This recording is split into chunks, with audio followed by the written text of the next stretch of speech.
Good evening, everyone. Tonight is a regular meeting of the South Kingstown Planning Board. The date is Tuesday, December 10th, 2024. The time is 6:30 p.m. The first item on our agenda is the consent agenda, which has no items in it other than report of the administrative officer, which we will add to the end of our meeting. And we have a request from staff to move item F1, recommendation to the Town Council, zoning map amendment 11 Kenyon Avenue, to the beginning of the meeting, as they have been in the queue for quite some time, and the public hearing on that has been closed. Is there anyone representing the applicant?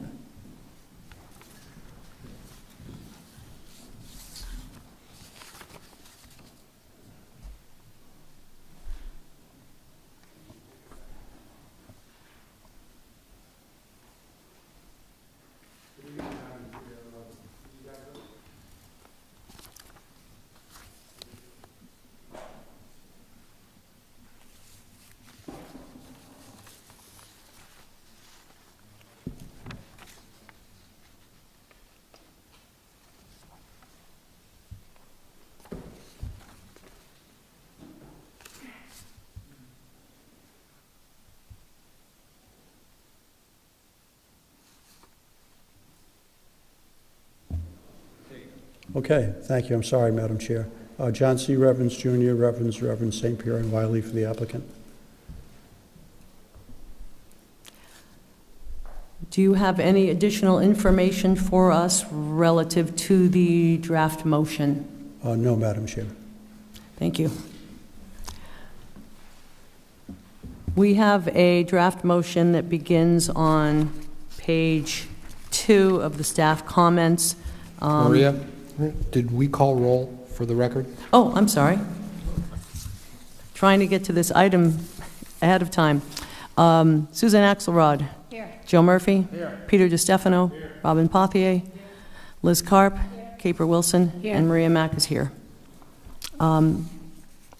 Anything from planning board members or staff on this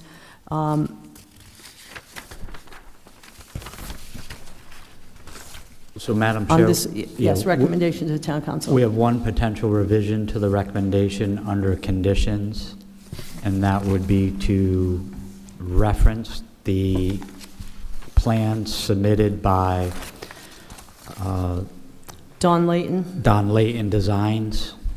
That was part of this hearing proceedings. So if you bear with me, so there are 3 primary recommendations that during the submission of the master plan that the applicant submit a traffic plan analyzing and evaluating any impacts of the new parking facilities as it relates to the immediate neighborhood and area, that the preliminary landscape plan as required by the town's land use regulations shall be submitted. The landscape plan submitted during the master plan shall incorporate items contained in the plans prepared by Don. And then the third would be a pedestrian routing / facilities plan to serve as a guide to ensure that pedestrian movements from 11 Kenyon Ave to the hospital's campus are appropriately designed, including and not limited to grade and or landscape separation. The pedestrian's facility design element refers to walkways, sidewalks, crosswalks that are to be exclusively used by pedestrians.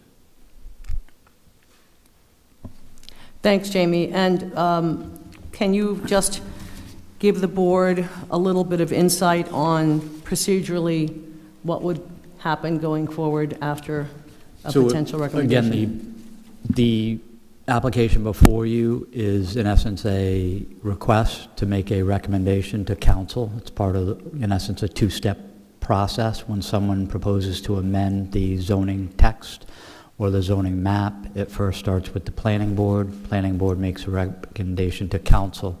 So if you make a favorable recommendation, that'll move to council. Council is required to have a public hearing and to do due notice on that hearing. So there's another component to this.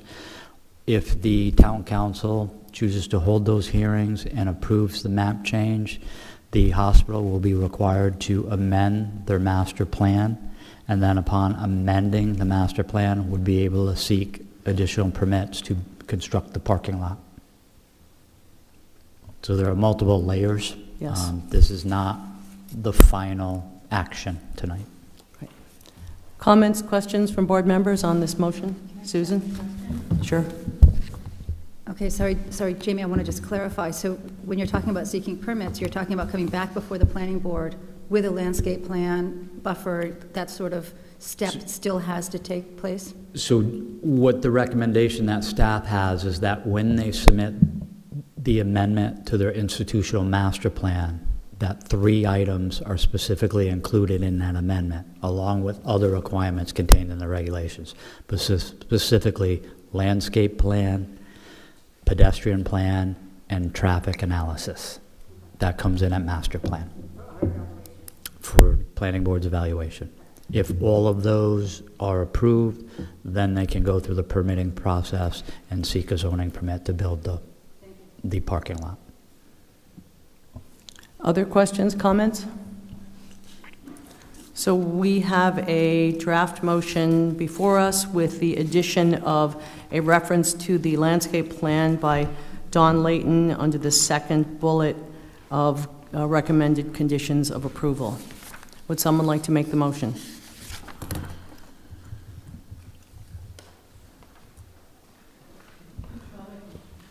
Make sure you turn your mic on. I'll make that motion.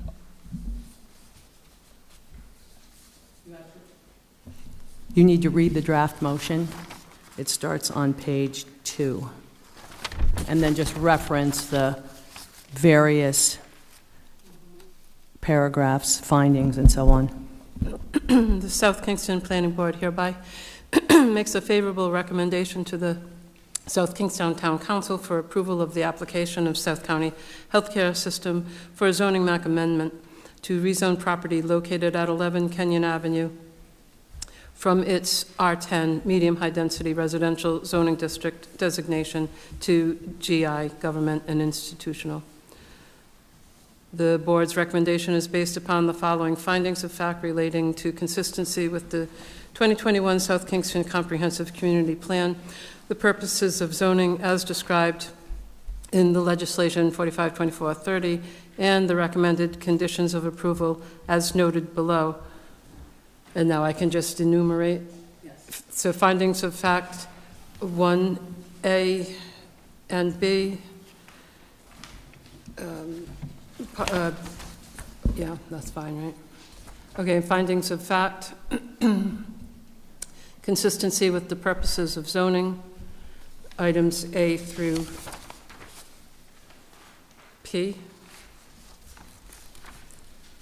And findings of fact generally A through D. And the recommended conditions of approval. The Planning Board respectfully recommends that any Town Council approval of the requested change to the official zoning map be conditioned on the applicant first obtaining Planning Board approval for all applicable amendments to the hospital's institutional master plan associated with the potential development of the 11 Kenyon Avenue property as off-site employee parking.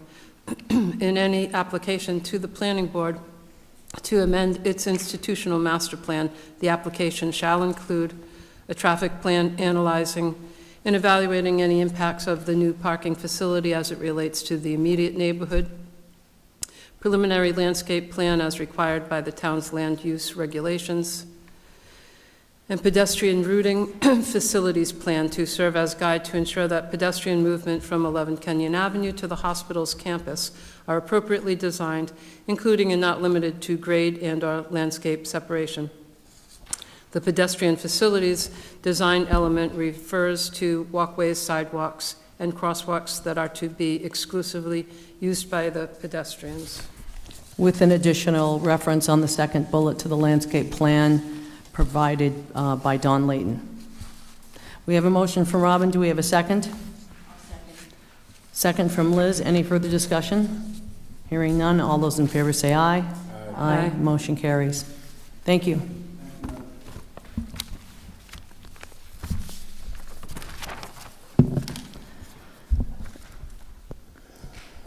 Our next agenda item is a public hearing, major subdivision, combined conceptual master and preliminary plan, the lots on Columbia, we have a request from the applicant to continue this item to our meeting on January 28th, 2025, it should say.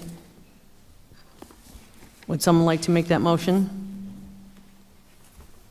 I'll make that motion. Motion from Susan, is there a second? Second. Second from Caper, any further discussion? Hearing none, all those in favor say aye.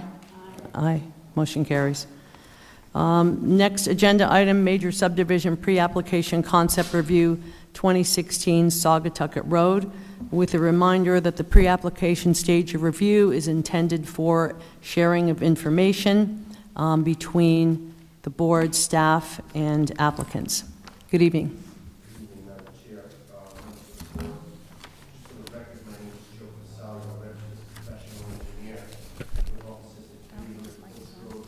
Can you make sure your mic is on? We do have an enhanced audio system Better. this evening. With me is Peter Abenanti. Peter is the owner of Denali Corporation, who owns the subject parcel. Thank you, Dan. And as stated, we're just here on a pre-application meeting for a major subdivision, 5 lots. And if I may, like to go quickly through it for the board.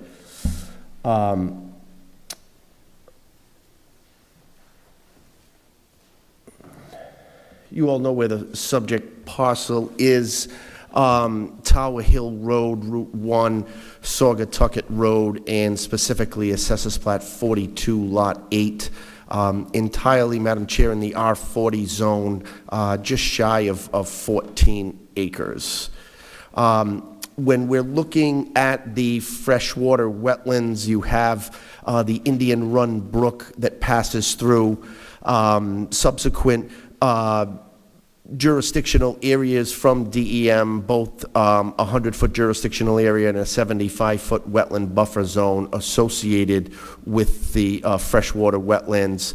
And we've also have our wetland edge verification from DEM back in September of '24. This is the conventional yield, which, as you can see mathematically, when we take out the unbuildable area from the nearly 600,000 square feet, we are left with a developable area just over 200,000 square feet. Being in the R40 zone, it would yield just over 5.4 lots, or mathematically 5. That's a conventional layout with a 340-foot town road conventionally with the cul-de-sac. No waivers, no variances, and inherently have the 5 R40 zone. There's also the flexible frontage plan in which the yield of the 5 would remain with instead of the conventional town roadway system, you'd have a private shared driveway. We'd be able to preserve that existing house on Lot 5 and then frame 4 additional house lots around there. This is going to be serviced by septic and water. We do have a 12-inch main on Saugatucket Road that'll help us with the domestic and the fire protection, and then individual septic system for each of the lots with stormwater management areas to the south or to the right down near the freshwater wetlands. And so, as we stated, we're just here tonight to get some feedback, positive or negative, on this major land development. We still have a long way to go should we receive approval, including but not limited to our master plan, Union Fire, Veolia Water, a couple of DEM permits, and then back before this board for preliminary and final. So with that, Madam Chair, we'd be happy to facilitate or have you facilitate the discussion in terms of your feedback. Thank you. Questions, comments from board members? Joe? Can you go back to the plan, the yield plan? So on the lot that is the furthest, I assume it's south here, at the end of the cul-de-sac. Yeah. What is the building envelope? And do you have an adequate building envelope outside of the wetland jurisdictions? Yeah, it's a little difficult to see. We're not quite clicking through the presentation as it was laid out. So that's the last piece. That's parcel 3. As you can see, it's the last estate lot. It's about the 400,000 square foot remaining, 43,000 square foot in terms of buildability, so over an acre. That orange line is the front yard setback, and the red line, DEM has, in addition to the 75-foot wetland buffer, another 20 feet of no structure. So we have ample area to place a house, especially without a well there, and have ample area to have a septic system. We did take preliminary test pits. We have pretty deep water tables, anywhere 7, 8, 9, even upwards of 10 feet. So yes, I'm confident in both the conventional layout, even as well as the flexible frontage plan layout. You'll have room for additional homes. If we go back to the other one, I know my eyesight's not that good, so I apologize, but I see that you have plenty of land area. What I want to make sure is that once you have the wetlands and the wetland buffer, you still have a building envelope where you wouldn't need any variances or waivers relative to sideline or front yard setbacks. That's correct. So the two pertinent setbacks would be here in orange, would be this front and this sideline setback, and then the other governing buffers would be that blue line, which is the 100-foot jurisdictional buffer that we would be applying the DM for, and notably staying away out of this red buffer zone. So about 43,000 square feet, or almost an acre of buildable lot area. But it's wide enough that you could put a house, and then you still wouldn't require any waivers relative to the setback requirements. It's correct. And I know you're looking at this, Mr. Murphy. I just want to click down to relativity. Those would be the size houses. So what we're showing there, that's about a 1,560 square foot, 3-bedroom dwelling with a garage. And then, yes, you'll have area here not to request side yard or front yard variances from the zoning board. Okay, thank you. Other questions, comments?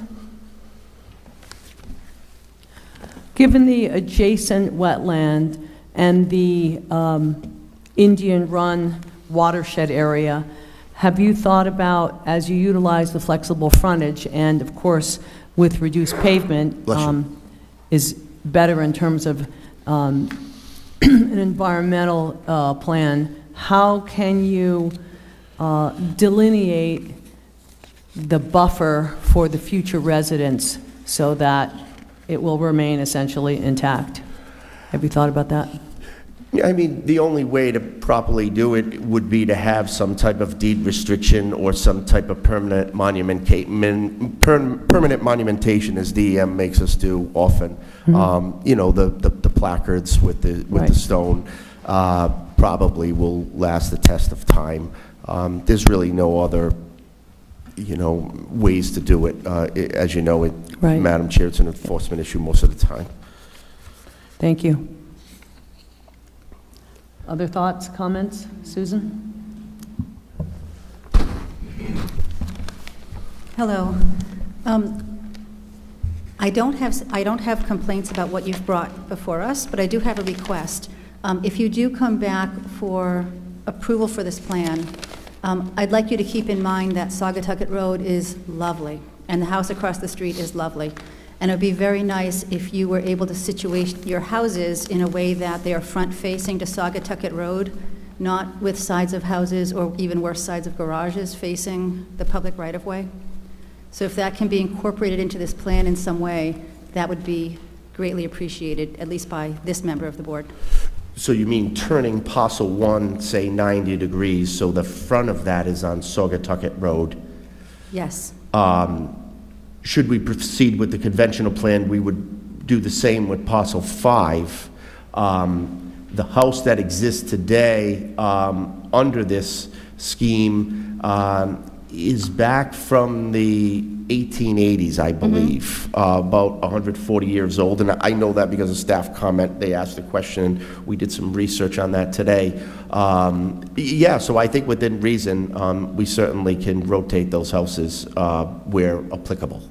So for parcel 5, are you rebuilding that house or simply restoring it to appear as it does today?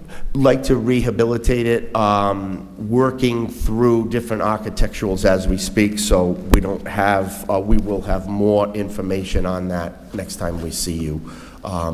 Where we are now is just modeling the existing house and then looking as to, are we going to renovate it, rehab it, or potentially any small additions to it. Okay, thank you. Also, as you know, Susan referenced the road as a whole. It's always a good opportunity to consider the streetscape, if there's a stone wall along the road, vegetation, adding natives to enhance the appearance as you move forward with your design. Fair, thank you. Anything else? So, sorry, I have one more question. So you're putting a second entrance through the stone, you're putting an entrance through the stone wall, but then leaving the original that's with the original house now? Right now, there's an entrance south of what is proposed. Under the conventional layout, we won't have that flexibility. We would be using the existing entrance. Under the flexible frontage, we would propose to have this as our primary and have everybody leave through the primary egress and potentially abandon this. Thank you. You're welcome. Anything from staff on this?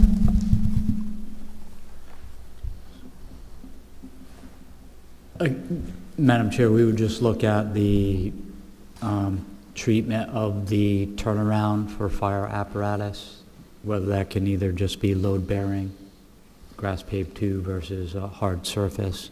We've done that on a couple of prior applications, Mr. Casali.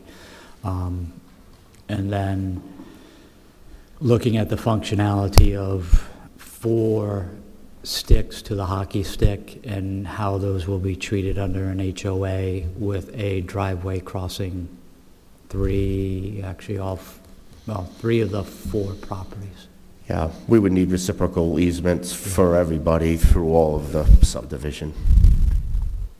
You can't see it very well, Jamie, but this is the hammerhead turnaround. Yes. So we'd be able to scribe something in there. We would put it as pavement unless the community thought otherwise. We've been successful in the past with especially these small private roadways, not always having those big cul-de-sac turnarounds. Joe? Just in the past on similar projects, a couple of things that we're possibly looking for is the entrance onto Saugatuck Road. If when you put together your landscaping and plan, somewhat discreet native landscaping that kind of blocks the houses, keeps the area as rural. Hopefully the entrance is kind of understated so it doesn't call out that there's a subdivision here. Maybe a little more pronounced on the curvature of the road so that, again, you don't necessarily see all the houses back there. If there's any stone walls, if it's possible to use those as property lines, or at least the property lines make sense relative to, not, people own property on both sides of the walls. So those are some things to think about as you put together your plan. Thank you. Just, Madam Chair, just one additional question. Joe, are you using the existing barway for your shared drive, or is it a little bit south of that? Do you know offhand? I think the PowerPoint is showing it a little bit south. We will get into that probably at the next stage, get into exactly where that driveway would be best in consideration of some of that landscaping and some of the frontage in that existing driveway there.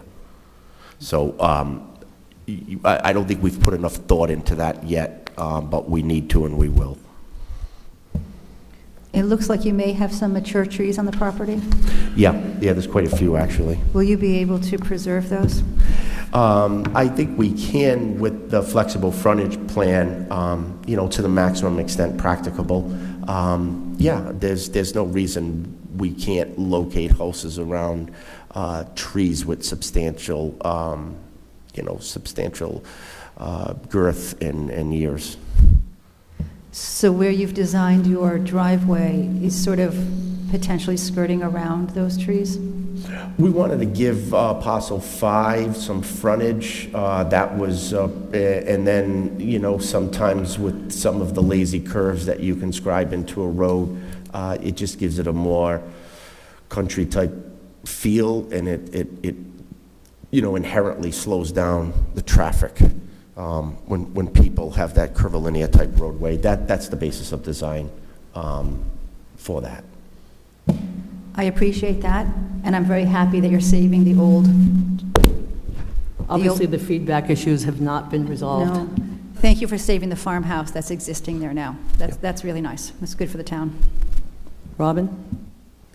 I'm confused on whether the driveway is private or a town road. Under the conventional design, it would be a town road built to town standards. Under the flexible frontage design, it would be a private road with certain waivers, including roadway width or right-of-way width, because it would only be really for the 5 people that are within there. So that is one of the decisions, one of the elements we're trying to seek from you tonight. Would the town prefer a more conventional layout with a conventional roadway?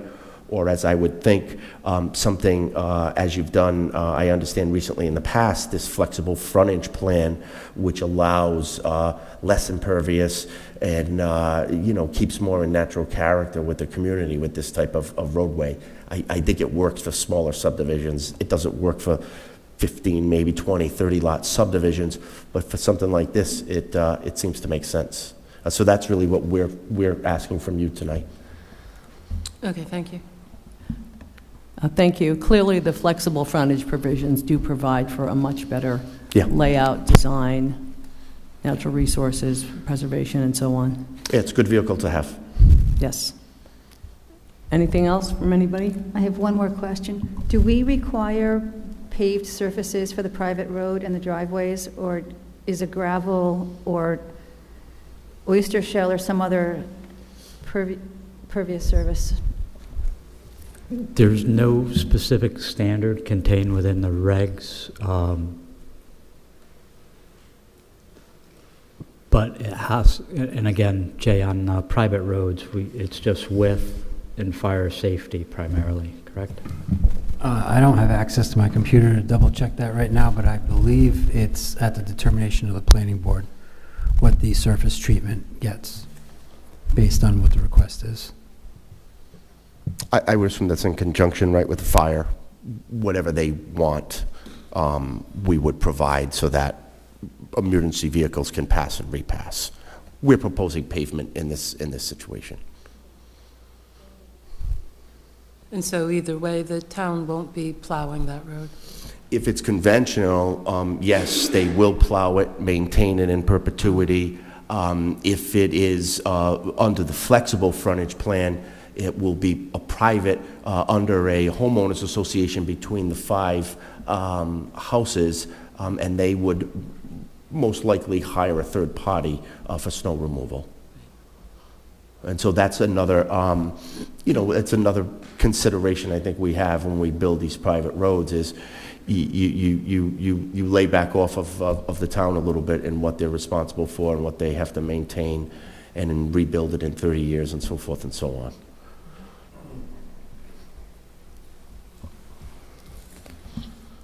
There's nothing else from anyone?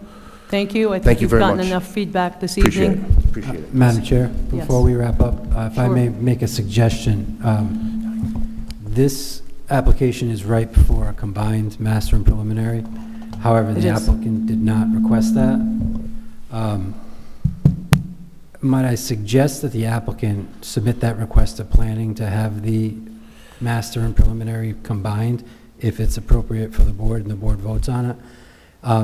so that that can be entertained at your next meeting, potentially without the applicant being here. Again, if that's for the purview of the board, if that's okay, that'll save a step in the process. It certainly seems like a common sense way to go, and I would imagine the applicant would be interested in pursuing this. Yeah, we'll take it under advisement. It's difficult, right, when you don't have a master plan and we go and make application with a DEM permit. Yeah. I know it doesn't happen always, but someday we're going to spend tens of thousands of dollars filing expensive DEM applications, coming back before this board without master plan. So that's what we give up. Maybe in a project this small, it may make sense to get ahead. Yes, very good. Thanks, Jay. All right, thank Thank you all. you. I appreciate it.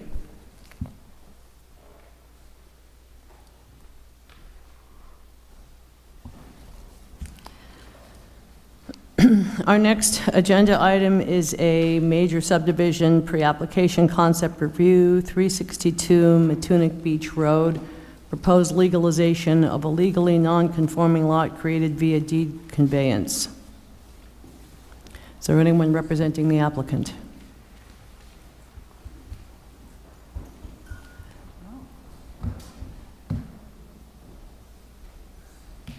Jamie, are we expecting them this evening? We have not heard that they would not be in attendance. Madam Chair, I would recommend, since this is just a pre-application review, that we just let it pass, and they can always come back at any point. Sure. Very good. Thank you, Peter. So we don't need to make a continuation for this then? So there also wouldn't be any public comment tonight, or any comment from planning board members?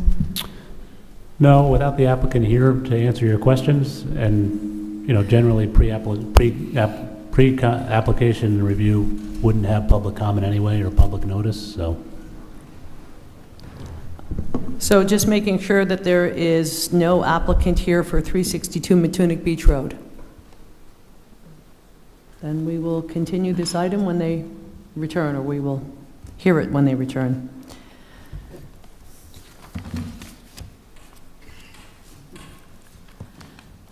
Moving on, our next agenda item is a public hearing, major land development, comprehensive permit, preliminary plan review, Champagne Heights. Is there anyone representing the applicant?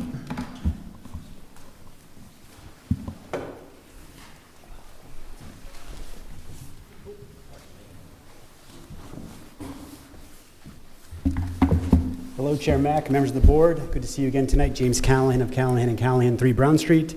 On behalf of the South Kingston Housing Authority, we're here again for a continuation of the public hearing for 364 Curtis Corner Road and Champagne Heights. As you are aware, we were here last night and you gave us great time despite the late hour. We appreciate that very much.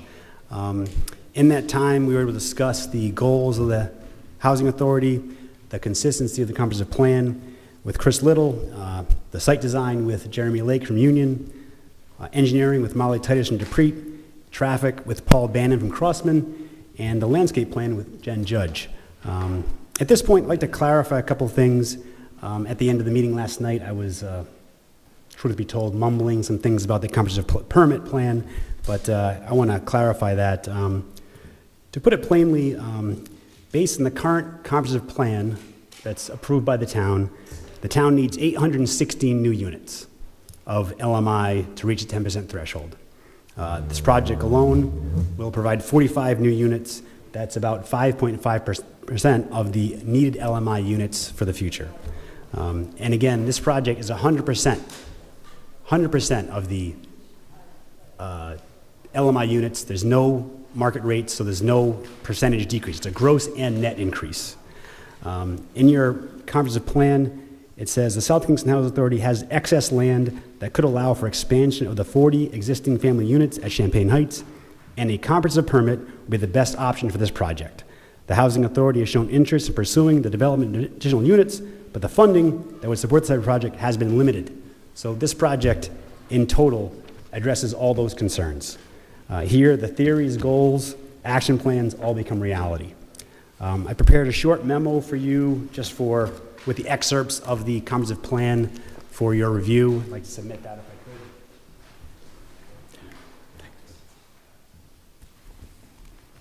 could. Just like to have that information on the record for our purposes. Also, we're here to supplement the hearing last week in two ways. Molly Titus will address all the concerns raised by Chair Mack for the TRC. She has a slide deck that will address all those concerns.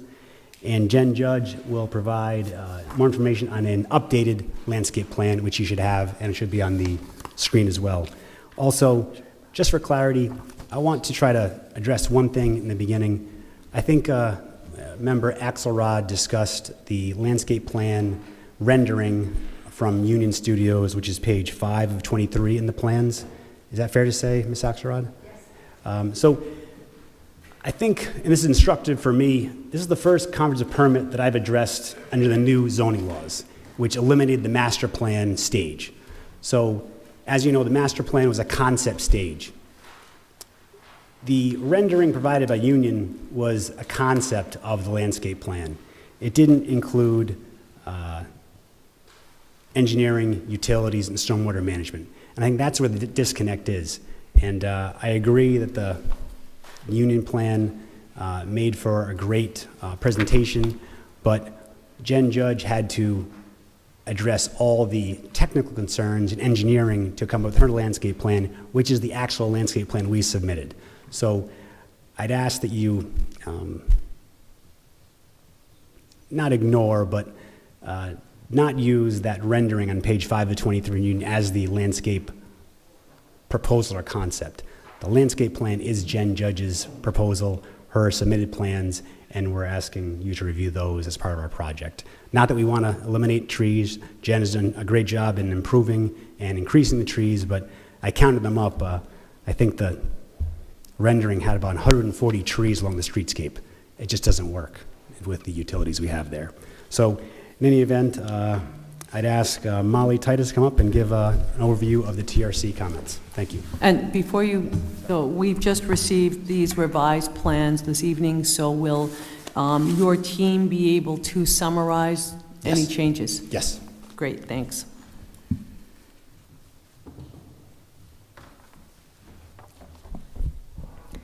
Good evening, Molly Titus from DePrete Engineering. Ms. Chair Mack, you'll be pleased to show I prepared a slideshow that just details each proposed change as in response to the TRC comments. So this first comment was regarding curbing, and there was details on the plans for both Cape Cod berm and monolithic concrete curb. So this plan shows our intended detail is the Cape Cod berm will be along the roadways and edges of landscape, and there will be a concrete curb adjacent to sidewalks. Next slide. One of the issues raised at the TRC was where we were going to provide snow storage on the site. The areas are highlighted in red on this plan on the screen, and they're also shown within the plan set.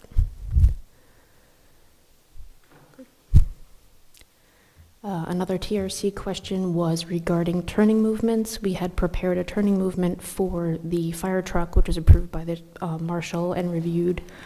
The question was regarding garbage trucks. So this movement shows the tightest corner on the site and illustrates that a garbage truck can also make this turn while staying within the roadway.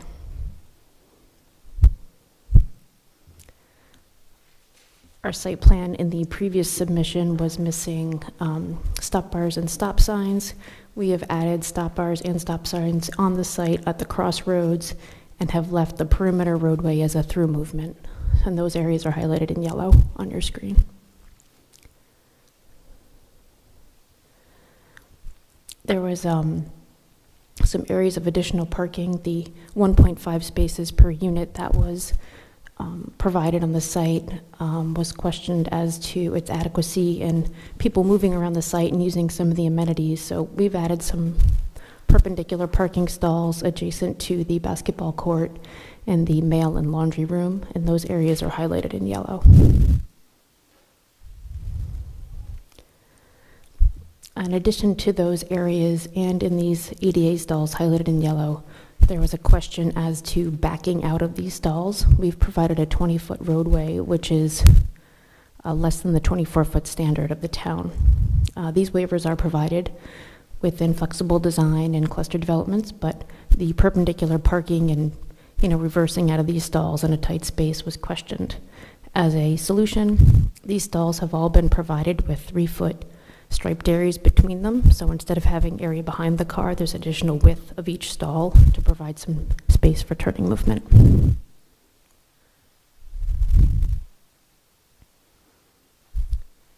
Our previous set of plans had a below-grade sewer pump station, and upon review with Rich Bourbonnais and Mark Comboy, we've been directed to provide a wet-dry system. So this system will have the pump sit above grade and the pump chamber will sit below grade.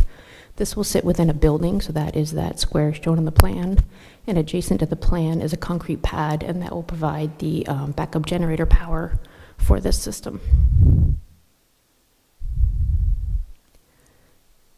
There was a comment on the adjacent parcel's cemetery.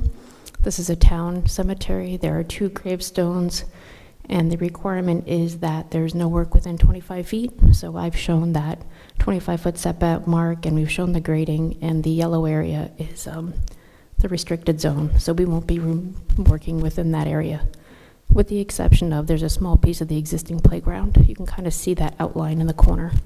Those railroad ties and boundaries will be removed.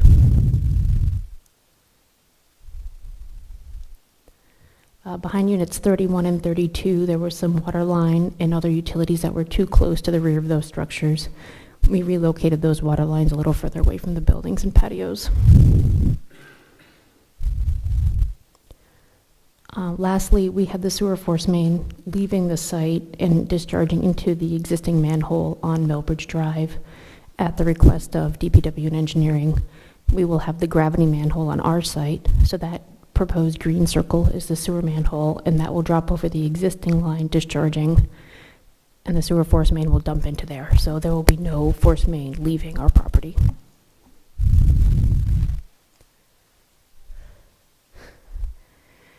Construction phasing plan was mentioned at the TRC. So within your plan set, there's a full-size sheet that shows both phase 1 and phase 2 construction. You'll see the phase 1 on the left-hand side. This details all the new units to be built, as well as how all the utility connections can be made with the existing homes in place.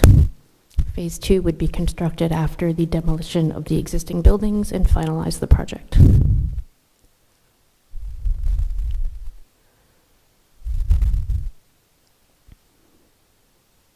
Is that it? Is that done? Okay. Thank you. Before we get to questions from board members, is there anything from DPS? I understand that these plans were fairly recently updated. We haven't fully reviewed the plans just yet. Oh, you have not? Okay. Do you have an expectation of what that time frame might be? Very soon, I would hope. All right. Thank you. Questions, comments from board members on engineering? Liz and then Joe? Do we have any preliminary drawings of the exterior of the buildings? That will be provided by architecture. Do you know when we will get them? They were part of the set. They were submitted as part of the package. There wasn't a new set provided, just new engineering drawings and new landscapes drawings. We just received these. I must have missed them. They're in this set? No, there was a whole landscape set provided at the last submission, and an architecture set as well.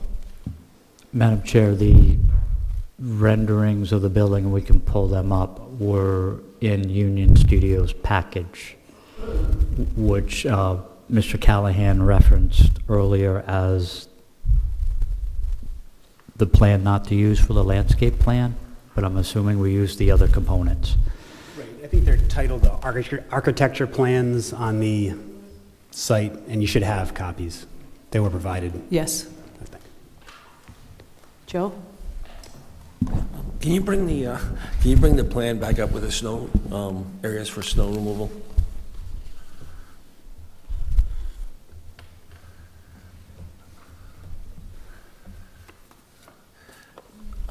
So maybe this is something that when you go over with Mark, but one, I have a little concern whether that makes sense, especially in the lower left-hand corner, there's nothing there. So there's a long way to push that snow. It seems that you would need at least another snow storage area to the bottom left. And then just a general comment, I don't know where they are relative to your storm drains. My experience, and I used to be responsible for snow removal at the Navy base for many years. Most injuries, accidents happen not during a snowstorm, but after the snowstorm, as the piles melt, and then they freeze and thaw over the next several nights. So the location of where the snow piles are, one, that whoever's pushing it can push it that far, two, where it is relative to the storm drains, and then just general concern about just de-icing or salt and how that gets into the storm drain and where that's going. So maybe you can, as they salt these sidewalks, where's that all going to go? And what treatment is there? So the entirety of the site is collected in underground infiltration systems and piped to first a tree treatment system and then infiltration. So down gradient of every one of those red dots, with the exception of the one on the middle right, is collected in catch basin network. The one in the middle right is ahead of our level spreader system and is located in grass. So beyond that point, it will flow eastward into a localized depression, which is a level spreader, and it would infiltrate there before leaving the site. All right, so maybe when Mark just kind of reviews this, you don't want your storm piles long way from the storm drains where there's going to be, again, freezing, thawing over several nights. You want them as close as possible upstream. And I just do question whether you have adequate area there. So that's something that Mark will review with you. Thank you. Just, Madam Chair, if I can expand upon that, as a question for Molly Titus. Molly, looking at the location of these, I'm assuming this is a collect, move, and store, not plow to spots. Correct. Because you yes. are up and over curbs and sidewalks. We are, yes, in every location. So these aren't necessarily plow areas. These are collect with a bobcat, bucket loader, and then store there. I mean, that requires a whole, and if that's what the housing authority is going to contract for, that requires a whole different set of equipment. So it requires front-end loaders and dump trucks and all those types of things versus just plowing. So it could become considerably more expensive on the housing authority than if they have locations where they can plow it. A pickup truck plowing is significantly less expensive than bringing in front-end loaders, dump trucks, and those types of things for snow removal operations. Point. Susan? Is you all done? So without pulling out the old plans, do I remember there was a retaining wall at the cemetery? Yes. So I see that you've got a buffer there. We've moved the building and changed the grading in that area. There is no wall, and there's no activity within that 25 feet. Okay, so the retaining wall is gone? Yes. Okay. So I know that I've referenced in the past the old plans that had the pretty trees, but that was also presented last night at the town council meeting. So it's a little inconsistent to continue to show this picture covered in trees and streetscape, and then your plans, which I know that you've worked with what you can, but the other pictures keep surfacing, and they're not as honest as we might want them to be. So I'm trying to understand still what happened to all the trees. And I think it was the stormwater infrastructure, the addition of the stormwater infrastructure that was the demise of the street trees. Is that correct? It's all the infrastructure. Underground electric, water, the lines running throughout the site. I also think that Jen could help with this question, but in keeping with design practices, I think that rendering would have those trees planted way too close together to actually grow. You're welcome. She will present, Jen will, the landscape architect, the whole package, but. And I do have a couple of questions for her, but for me, since it was, I think, the engineering part where the X's started going on top of the trees, I'd like to understand where in the engineering designs we started to lose our street trees. So I'm just not and I realized that when we first saw this, all the plans hadn't been put on top of each other to gel, but this is significantly different than the plan that we originally presented, as well as the one that was shown to Town Council last night. So I would just like to understand what part of the infrastructure eliminated the street trees. And part of that is because I don't know how many street trees there are now, I haven't counted them, but they won't all survive. I don't know that there's budgeting put aside for replacement of trees, and if we don't start off if we start off sparse, it's not going to get better than that. So I'm concerned about having lost so many street trees and why that happened. And that was my question. And I guess if stormwater was the reason for losing street trees. So engineering, I would say, like James had mentioned, that package was prepared at what would have been a master plan stage when the engineering hadn't been completed at all. Yep. So I have put as much of the infrastructure under the roadways as possible. I have put infrastructure under sidewalks to maintain as much green space open and available for planting as possible. We've even moved a few systems to be different shapes and closer to buildings to restore, which Jen will show, some areas where we moved more utilities to get trees back.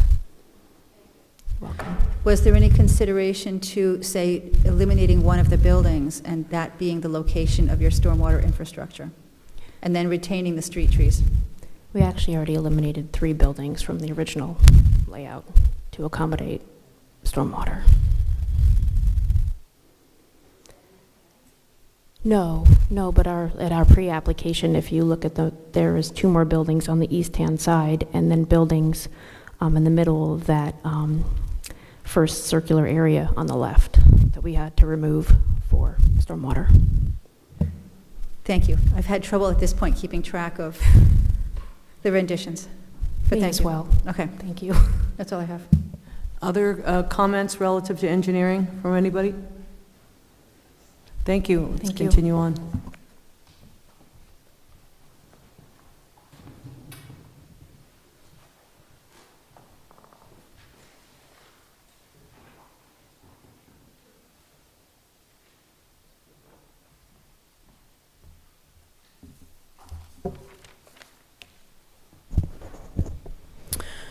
Good evening, everyone. Jen Judge from Gravelly Hill Design Group.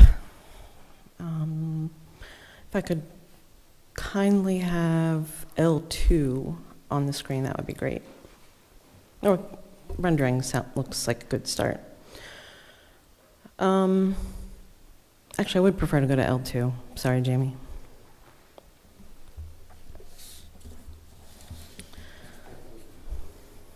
Or J. Oh.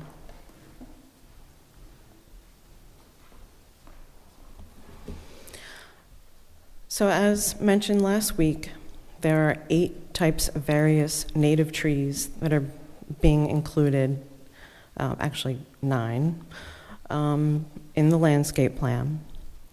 And I'm also proposing native shrubs and perennials and grasses as well. In addition to that, hardy, drought-tolerant grass seed for the turf areas and clover as well, which will help sustain that during times of drought.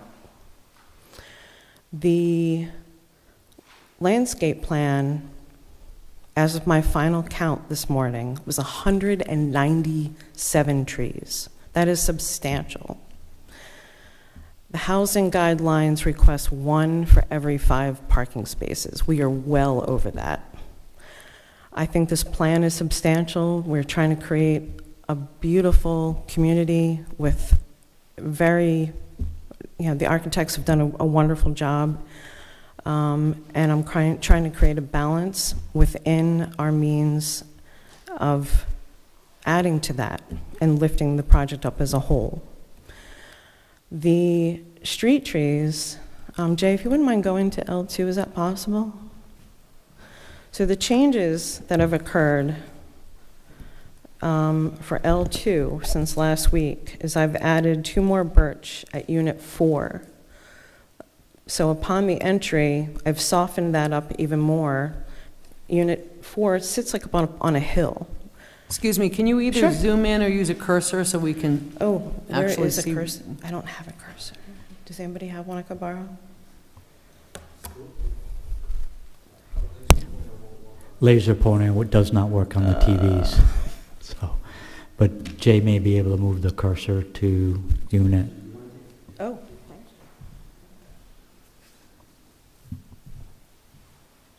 So this, very nice. Okay.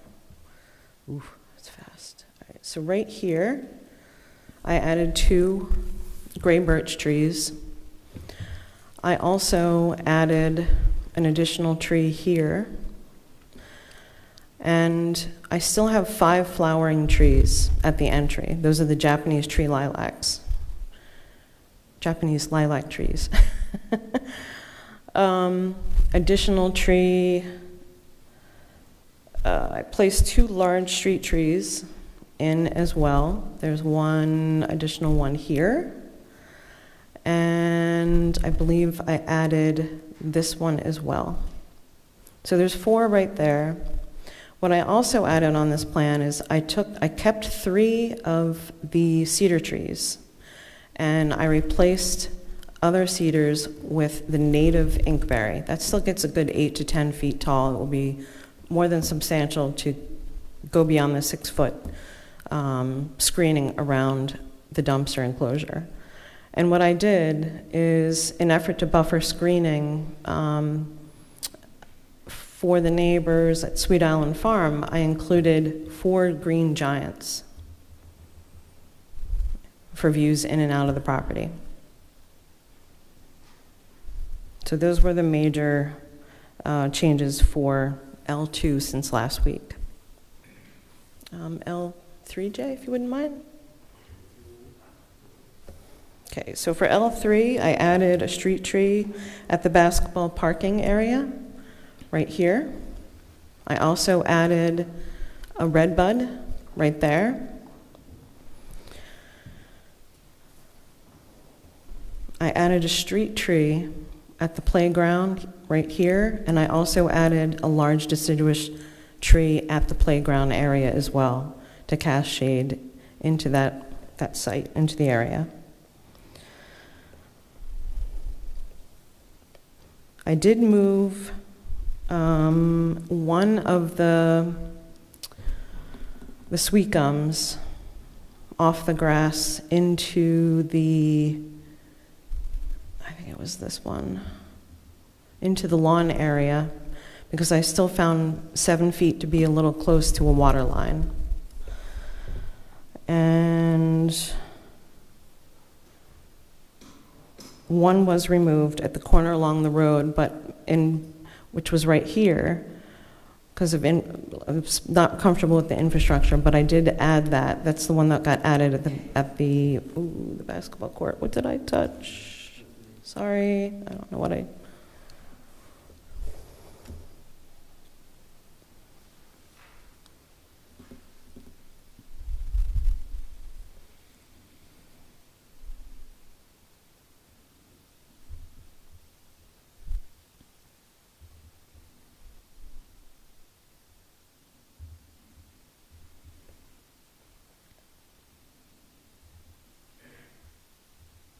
So in summary, for L3, I added 1, 2, 3, 4 trees, moved 2, and removed just 1.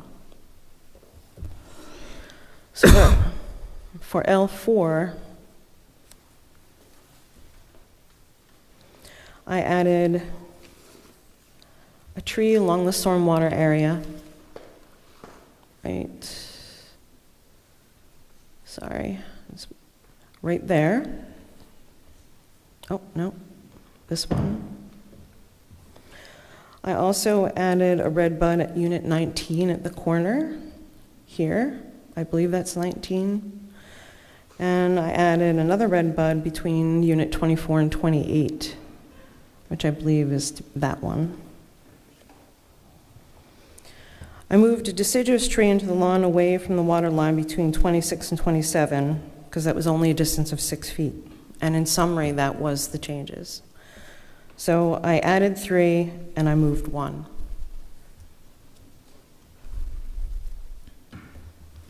Any questions? I also added 1. Questions from board members? Joe? Here. Fencing. Yes. I know that we have had some concerns, neighboring property owners, relative to the fencing on the property lines, condition of that fencing. Can you go over again where the fencing is and your selection for the type of fencing, please? We're considering different options, mainly sustainability, not just climbability, but long-term maintenance as well. I believe the existing is a standard chain link fence, but they do make smaller chain link, so you have less ability for handholds and toe holds. But we're still looking at the various options for that. We would like it to be 6 feet tall. But in terms of materials, we're still exploring options. Madam Chair, just for clarification, I think in the plan set, at least maybe the engineering set, shows a 6-foot tall cedar fence or around the perimeter. It's in mine as well. But that is potentially not what will be built or not what you're proposing? I think what we'd like to do is, based on our budget, which is about $200,000 for landscaping and fencing, if we could ask that the final fence plan design be, assuming we get past this stage, approved administratively, so that we can coordinate with them on the type, design, and organization of it. Because I think one of Jen's plans was to put the front facing towards the Champagne Heights so that you can't climb over it as easy, just to prevent, kids running around in neighbors' areas. But that's just something we'd like to discuss at a later date with more input based on our budget and the planning staff. So,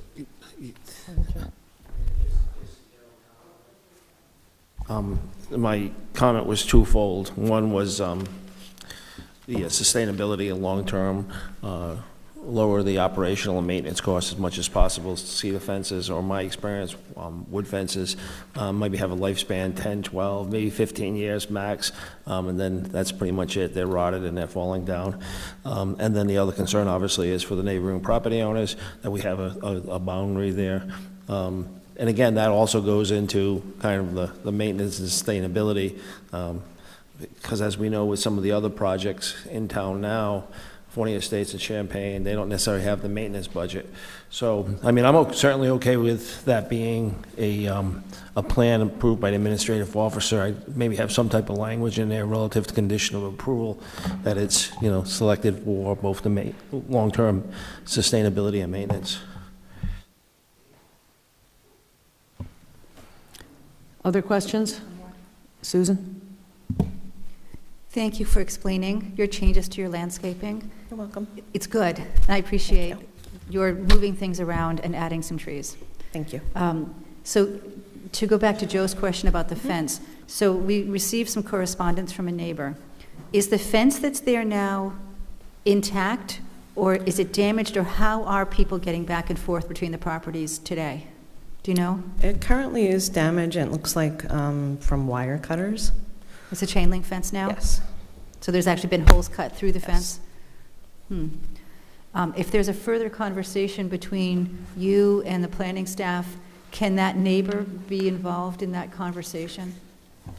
There's no regulatory requirement for notice, and from my perspective, if it was something you're assigning to the administrative officer, there needs to be some sense of expectations.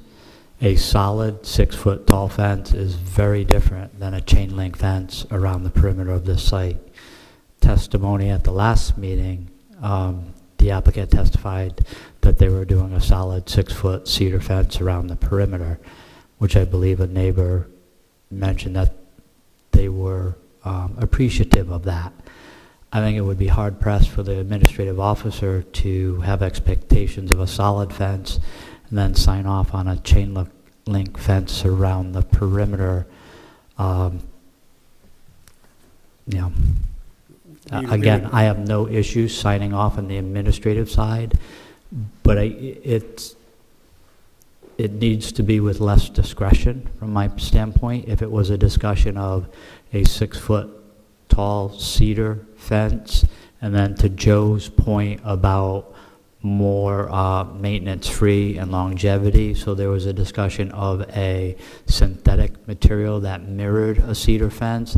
That's an easy determination by the AO to say, you know, was cedar, new material looks like cedar, check, but cedar to whatever the AO agrees on, that's difficulty, you know, especially with the testimony that they have to stay within a $200,000 budget for a perimeter fence, all the turf, all the trees, and lawn areas for a substantial site.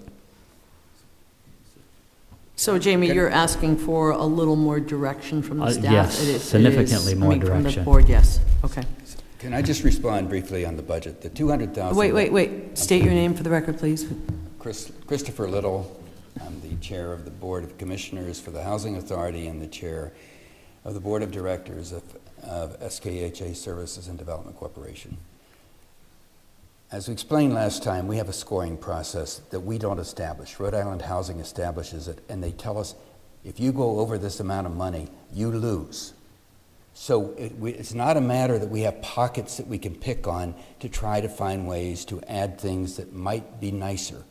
If they control whether we get the funding to do anything. We established a budget that we thought was very appropriate for this site of $200,000 for the landscaping. And initially, there was no fence. In meetings with the neighbors, it was very clear that we needed to replace the fence. We have agreed to replace the fence. There are portions of the fence that are chain link. There are portions of the fence that are broken down cedar. The fence needs to be replaced. We agreed to replace it. But we still have to be in a position that we can get this project to happen. And so I would just say that the more that we lather on cost, the less likely is that we will ever have this happen. We don't have money. We're not developers. We're nonprofits. Our funding is solely dependent on what we get from Rhode Island Housing, and they have standards of what they say, and whether you like them or not, they're the standards that govern this funding. We're prepared to do everything we reasonably can to accommodate the neighbors, and we have said we would do so. I got my head bitten off when I went back to our contractor and said, we're going to put a fence around the property. But we're going to put a fence around the property. We're prepared to work on finding a fence that is sustainable, because that's our desire, that deals with some of the operational concerns about kids, and to find a way to maintain it. And we have an excellent property manager, which a lot of these issues are getting into property management. And if you may, we'd like to have Frank Shea, who is going to be a property manager for Women's Development, to explain some of these answers that deal with property management and maintenance. Shall we do that once we are finished with landscaping, perhaps? I just want to make sure everyone's had a chance to ask questions and make comments on the revisions to the landscape plan. I guess I would like to follow up with what he said. You know, I'm sitting here listening to people talk about PVC fence and adding an extra tree, and we're talking about people's housing. I mean, the town council told us we need affordable housing, and a project comes in front of us, and we're talking about PVC fencing and more birch trees, and they're taking away homes, not like an investor where they're going to make a bunch of money. They have, like, there's only so much money here, and we sit here and we talk about these things, and it's almost embarrassing that we're in this position talking about this when we hear the need for housing, and they've already taken stuff away. So I understand we want to give a good project, and we want to make sure it maintains and lasts, and comments like Joe talking about the snow removal and things like that, but we need the housing. And everybody keeps saying it, town council, the people in our town, we say we want to fix this problem, but then we ask for $300,000 fences and all these extra shrubs.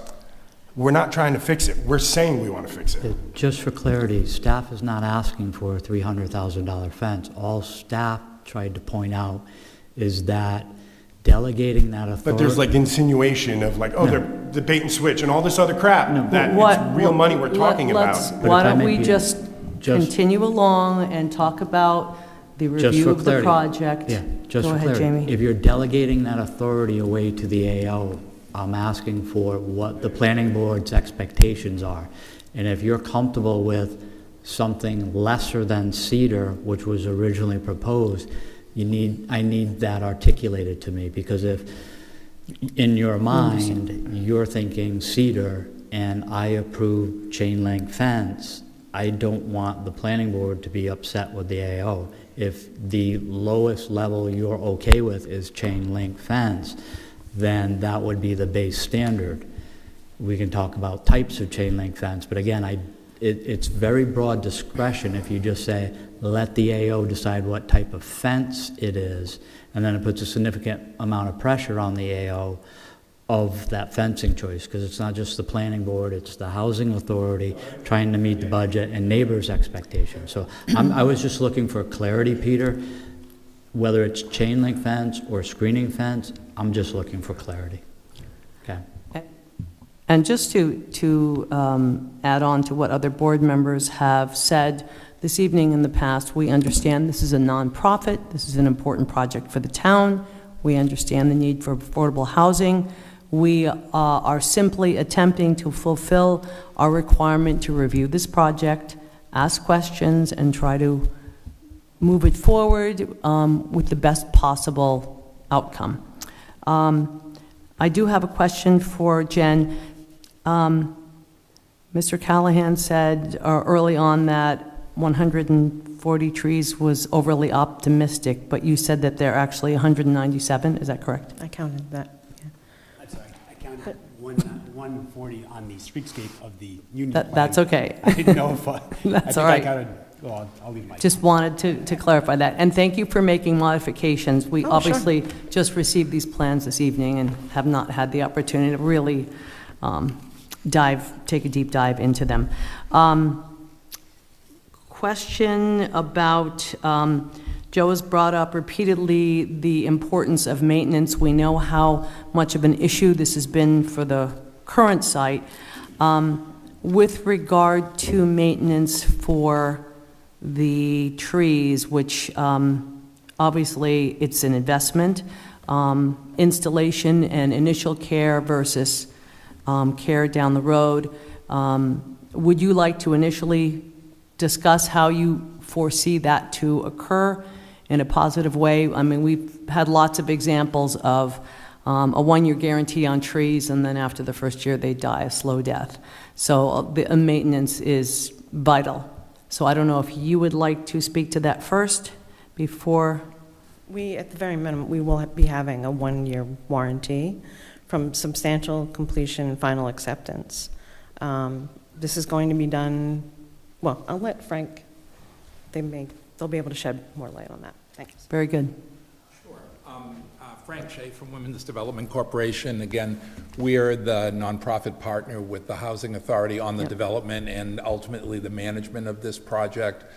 We have about 1,100 units currently under management throughout Rhode Island, southeastern Massachusetts, about 300 in South County, including 70 in South Kingstown currently. We have a number of family developments just like this. There are a couple things, but I'll do the trees first. You know, the one-year warranty, I think picking trees that are drought resistant, that are native species, and then having constant management and maintenance of these trees.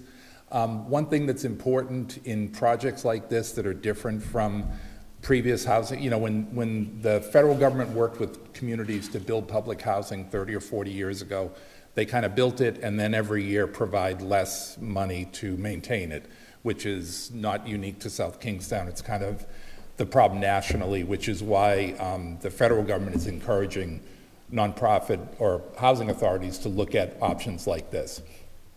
The funding for these projects are very different in that it involves low-income housing tax credits to fund the project.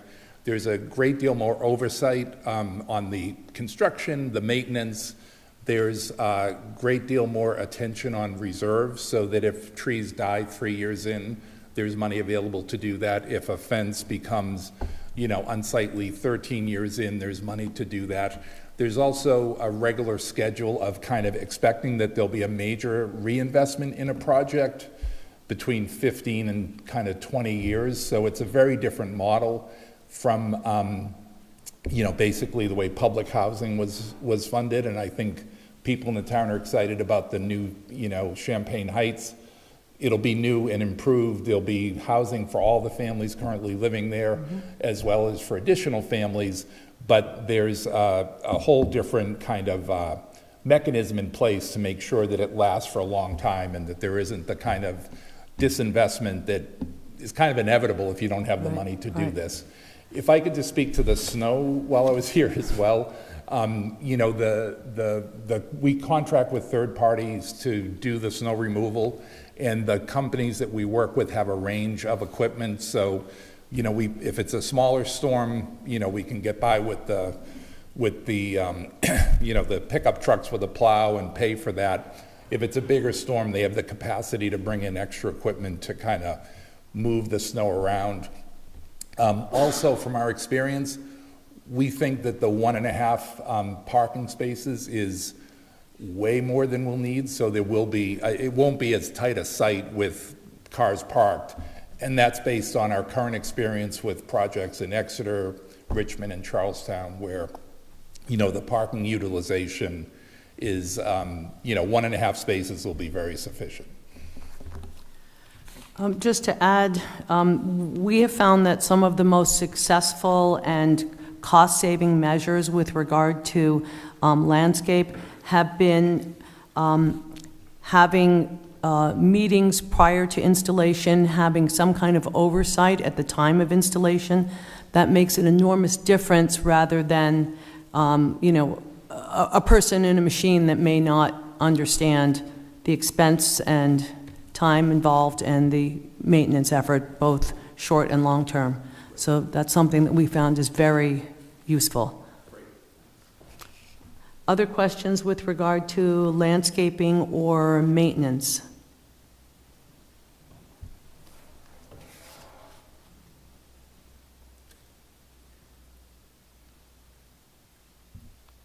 I have one more question with regard to maintenance for Mr. Shea. Obviously, your organization has several projects that they're maintaining. How do you generate some kind of a yearly plan, or how do you make all this work? It seems like you have a lot going on and the need for well-organized kind of. A very specific plan kind of for each, property. For a property this size, there'd be, staff members who'd be designated both on the property management side, working with residents, as well as on the maintenance side, so that there would be staff, here, 5 days a week, 7 days a week in an emergency basis. There's also a great deal of oversight, which, annual inspections, annual reviews of people's files. An investor will be involved in the project. They'll visit on a, yearly basis once the project's up and stabilized. Rhode Island Housing is a very active partner, to put it politely, and so they're very hands-on as well. So a great deal of planning and oversight to make sure, that the project's successful. Very good, thank you. Unless there are further questions or comments from board members or from staff, this is a public hearing. Is there anyone who wishes to speak? Please come up to the mic and state your name for the record.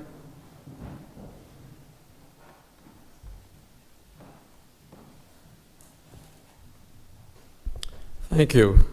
My name is Whitney Bancroft, and I happen to live on Melbridge Drive, and my house is borders the property on two sides of my property.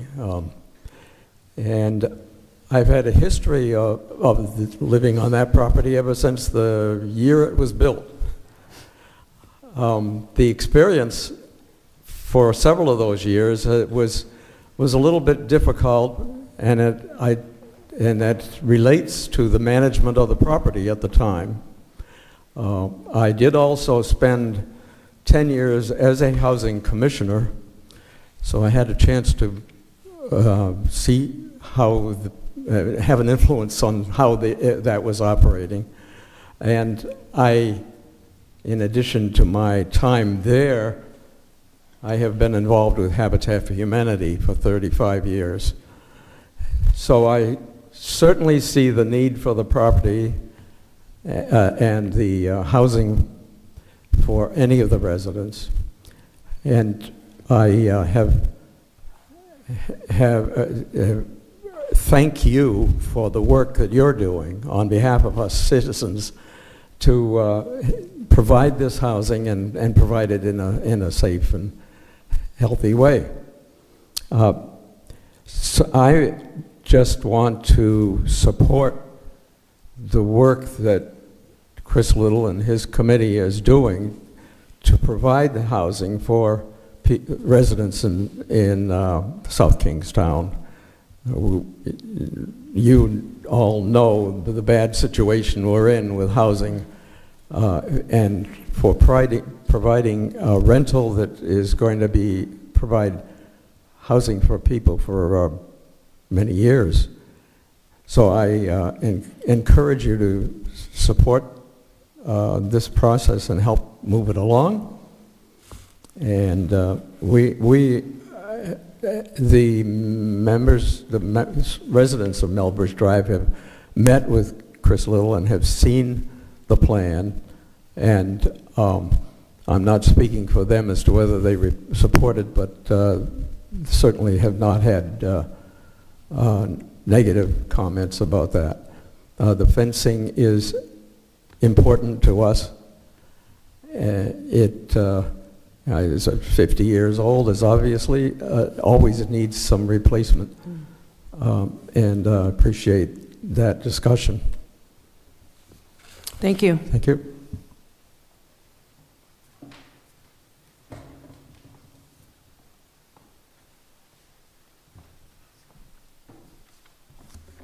Good evening. My name is Deirdre Corey, and I'm here with my neighbor, Katie Reed.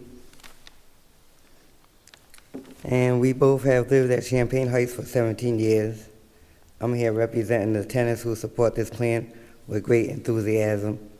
We all share a host of concerns about the conditions and safety of the buildings and the grounds, and we are thrilled at the idea of improved housing for all our neighbors, and the additional housing may be available for more families.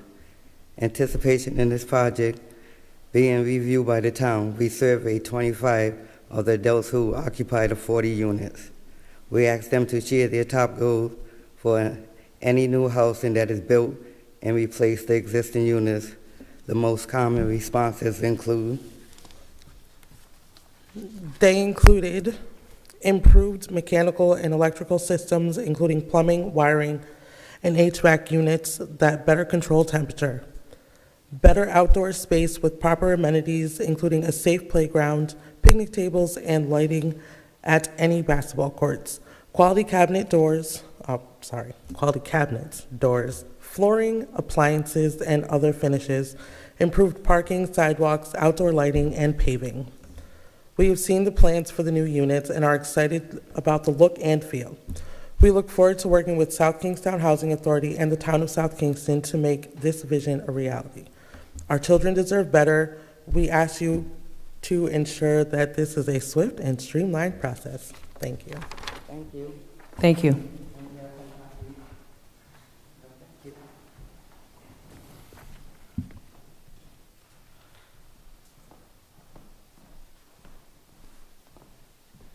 Good evening, Madam Chair and Planning Board.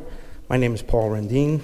I live on 28 Sweet Elm Farm Road, backed up to the property directly.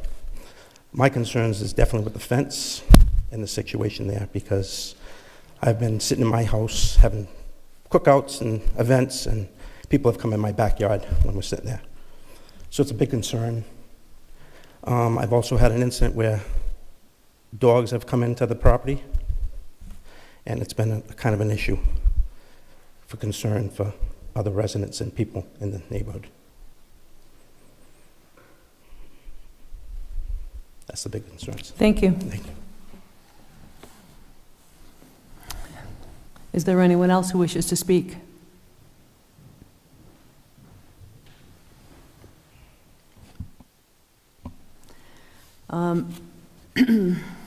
So, question for legal and staff. We obviously would like to get this project moving forward. Have had a few comments this evening. The fact that DPS has not yet reviewed the plans, if we were to close the public hearing, how would we be able to, or would we be able to incorporate comments from DPS into conditions within a motion? So, if a new plan set was submitted as a result of comments from DPS, you would need to allow the public to comment on those. If it's just that you make a motion with conditions incorporated based on what DPS has to say, then you can incorporate that into your motion without reopening the public hearing, just as you would add conditions based on your own discussion. So is there a sense from DPS and staff whether or not comments and concerns can be made relative to this plan without any kind of major change? I know that's a crystal ball kind of question, but... Madam Chair, on the planning side, there is the potential that final review of the revised plans can result in recommendations to modify any aspect of the plans to be rolled into language of a condition. Right, and that would not necessitate a new plan. I want to say it's just modifications to. Simple item is Molly Titus, we asked to show some traffic control devices, and she's shown some stop bars and stop signs. One comment from staff may be we would want a short center line stripe associated with that stop bar. I wouldn't expect the applicant to revise the plans. We would just add that as a condition that prior to submission of final plans that center line stripe be added to the stop bar and stop sign location. Solidifying some construction details, we can roll those into conditions. I think it's even potential slight modifications to a manhole or elongating a infiltration structure.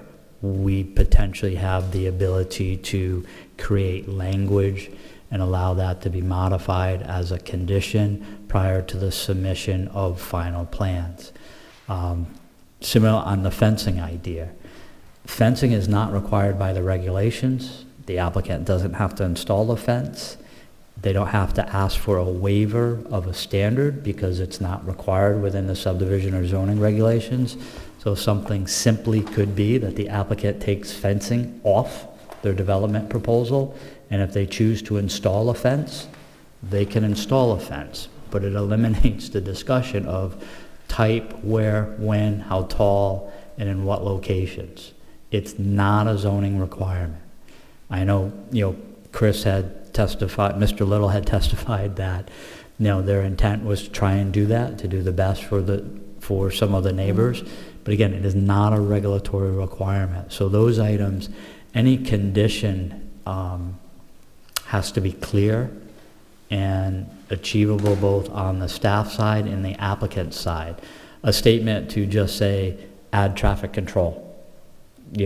Molly Titus would probably say, what does that mean, Jamie?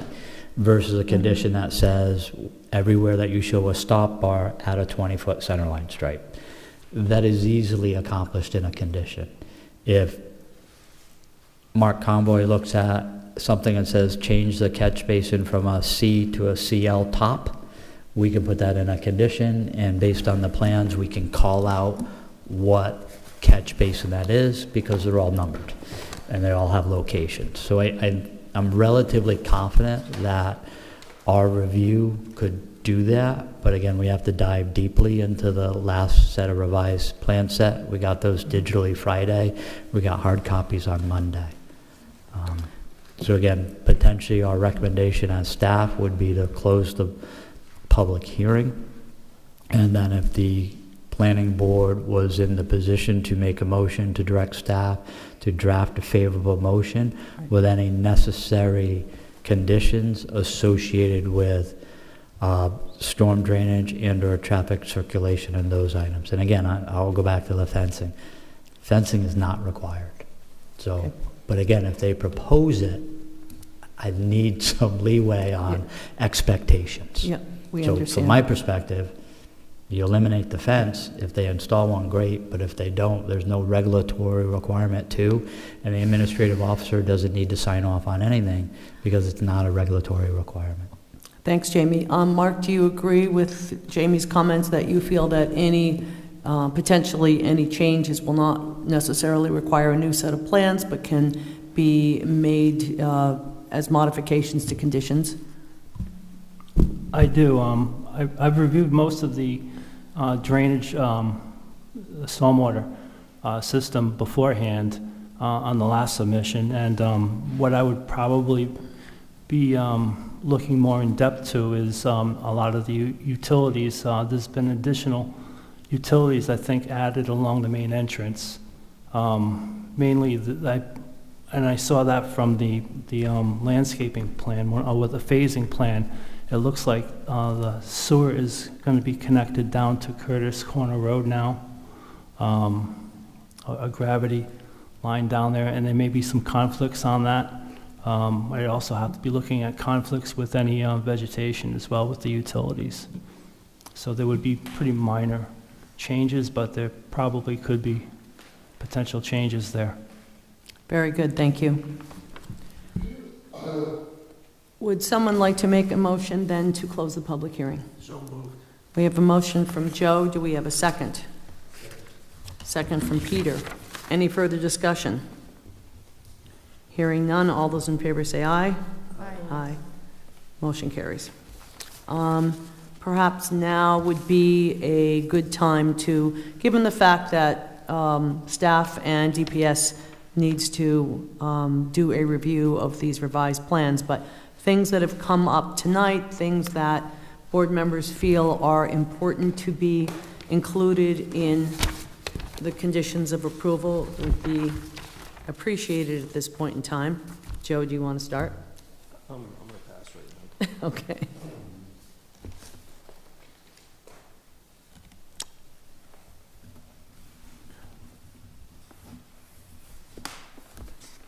Any thoughts with regard to conditions? Jamie, I don't know if you've kept a tally from this evening? I am on 5 pages of notes. Okay. So I don't have them numbered as comments, but we understand some of the concerns of the planning board members. Again, it's traffic, drainage, snow storage, final landscape, and mostly landscaping, and it's conflicts with utilities to make sure those are limited. Looking at construction methodology so that what's approved can be built and that there's no further relief that the applicant will be looking at as we go through the final phases. And installation and oversight with regard to the landscaping so that the project is not only successful in terms of landscaping, but provides a good value so that any losses will be minimal or non-existent. What other areas, anything else that on your list? Nothing to point out specifically. Okay. Chair Mac, just for, go ahead. We do have a few waivers that were in our staff report and submitted as requests. Would you like to go over those? Yes.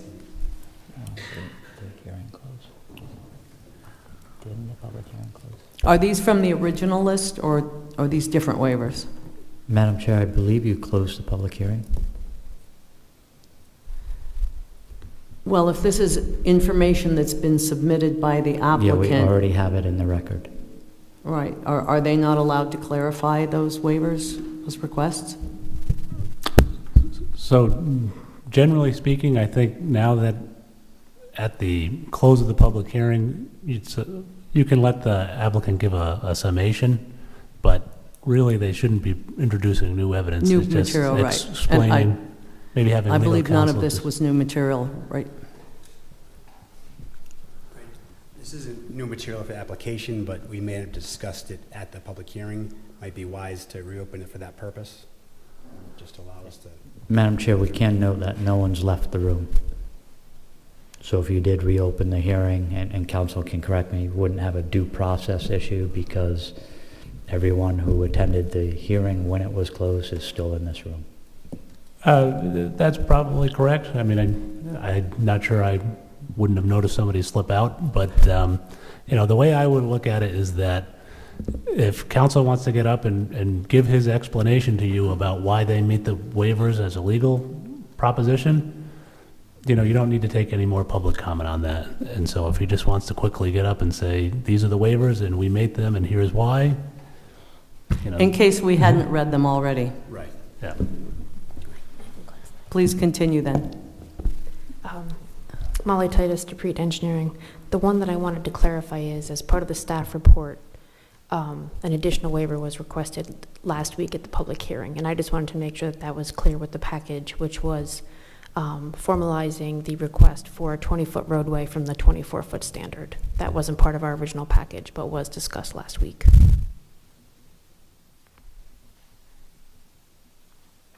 Is that it? Yeah, I mean, I don't need to read. The rest of the waivers are within the staff report from last week, and there's no changes. Very good, thank you. Thank you. Is there anything else that Jamie may not have on his list that board members feel should be added to the motion? Robin? I am concerned with the wording about the fence, because in protecting our community, and from testimony we've received, I think that's an important element of this development. And although the zoning might not demand it, I think that the board can request it to appease the neighborhood. And the applicant has appeared amenable to doing some kind of fence. Jamie? The only thing I will repeat, it is not a regulatory requirement. Right. We're not going to indicate material. So or just any of for that. clarity, if discussions with the applicant are not to build a fence, staff would not recommend to the planning board a condition requiring the developer to Right. install a fence, because that is a requirement that is non-regulatory. But there can be language that applicant may install a fence of appropriate size, material, to accomplish the various purposes that have been discussed tonight. Susan? I have a question. I have a question, I think for Jay or Jamie. So one of the waivers is to allow no open space, but it seems that on the plans, there's open space and recreation space and park space. So, I think from a regulatory standpoint, when you typically see these developments, there's a set-aside area categorized as open space where there's no development. So whether it was a 50-foot perimeter buffer that had a terminology associated with open space, I think in this scenario, there's no defined area of open space, yet there are open spaces within the development, both passive and for passive and active recreation.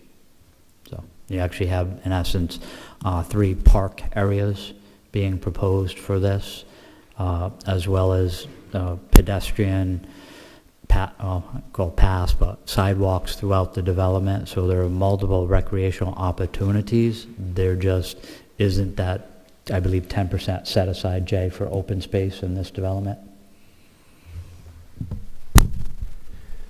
The 10% open space requirement applies to flexible design residential projects. This did not come in as a flexible design residential project. It simply came in as a comp permit.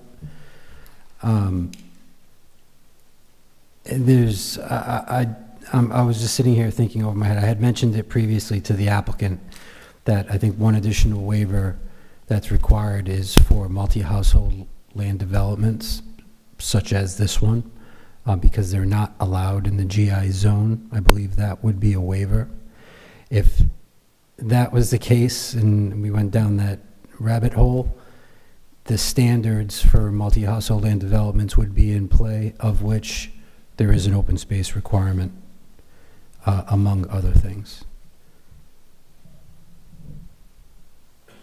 So I don't really think that answered the question, but it certainly complicated it a little bit. And again, as we go through formulating a motion, formulating conditions, we do that in concert with legal counsel. If legal counsel feels that the commission needs to grant an additional waiver for something, we can recommend that. I think it's worthwhile that at a minimum in the findings, we emphasize that this project is creating a walkable, livable community that's 100% affordable, that is in compliance with many of the goals contained within our comprehensive plan, most notably our housing element.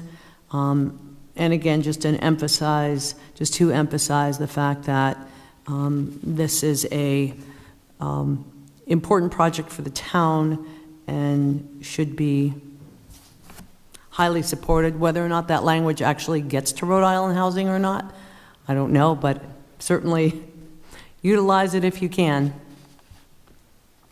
Anything else from anyone? Joe? So just to clarify, I guess, where I stand is I'm for this project. I would like to see this project go forward. I would, if possible, like to see this approved tonight with the appropriate conditions.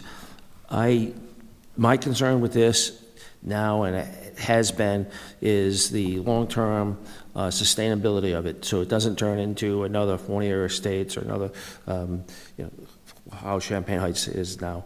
What we have heard over and over again on affordable housing projects is that there's money to build, but there's not money to maintain. I'm kind of disheartened to hear that we cannot necessarily require a fence as a condition of approval. This is the impacts to the neighbors is not theoretical. We have on other projects required as condition of approval monuments so that somebody doesn't cut a tree down beyond their property. Here we are. We have neighbors that have impacts now. They have impacts now. This is not theoretical. The chance of the impacts being increased is just related to the density. You double the number of people, it's probably going to be twice as many people cutting across. If legal counsel tells us we cannot require it as a condition of approval, so be it. But short of that, I'm for the project. I'd like to get it approved tonight. I'd like to have a proper conditions of approval that mitigate impacts to neighbors, and one of those is what I see as a fence. Joe, we don't have a motion before us. That's something that we're asking staff to develop. That's why we're giving them all this input. Well, that's what I guess. I still want them to weigh in, or maybe Peter weigh in. Does this board have the authority to require the fence or not? So you could put a condition of approval regarding the fence. You can put condition of approval to mitigate impacts. I think one thing to keep in mind is that anything that you put as an explicit condition of approval, if it's not for whatever reason, the applicant is moving forward with their project and they realize they can't fulfill the condition as articulated in the decision, they'd have to come back to the planning board and get an amendment. Considering that there are financial constraints on that condition, maybe you state it in a way that doesn't require specified building materials, but instead just that way, if it had to be a chain link because that's what they could afford, then that's what it is. And they wouldn't have to come back to change the condition at that point. With regard to your comment about approving it tonight, I know it's not this board's, and actually, I think it makes sense that it's this board's practice to see a decision first. It's not every board's practice, but I would say that the applicant is in a difficult position that was created by the change in state law, because ordinarily, for a comprehensive permit project, they could come in with a master plan. Exactly. They wouldn't need the level of engineering to be done, and they can get their And be project vested, tested. yes. So, is it possible that you took a vote to say, we approve it tonight, subject to seeing a written decision? You could do that, but it's kind of the same practice. It might be the same practical effect of just saying, we direct staff to draft a decision tonight. My comment to that was based on what I thought I heard from the applicant at the last meeting, that they need this approval to make their application stronger. I am all for trying to make their application as strong as possible. So that's where I understand that we would be directing staff, but if we can get this approved, so to make their application stronger, I would like to try to pursue that if possible.